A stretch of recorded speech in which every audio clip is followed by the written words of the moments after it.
kurze Ako informovať pacienta a ako zabezpečiť, aby pacient naozaj vašim informáciám porozumel, vysvetľujem, prečo sa tak často deje to, že vy pacientovi vysvetlíte všetko, čo treba a oni na ďalšom stretnutí sa tvária, že ste im vôbec nič také nepovedali alebo to úplne prekrútili.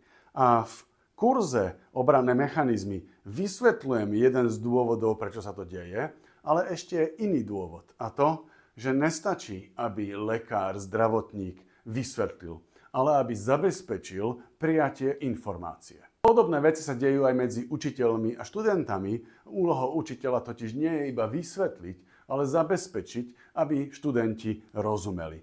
To isté vysvetľujem v medicínskom prostredí a v kurze Ako informovať pacienta a overiť si jeho porozumenie vysvetľujem, čo sa deje medzi zdravotníkom a pacientom, aké sú tam ruchy a poruchy v komunikácii, ktoré vedú k nedorozumenia a ako ich zvládnuť tak, aby ste mali istotu, že pacient odchádza z vášho stretnutia tak, že rozumie všetkému podstatnému, čo ste od neho chceli.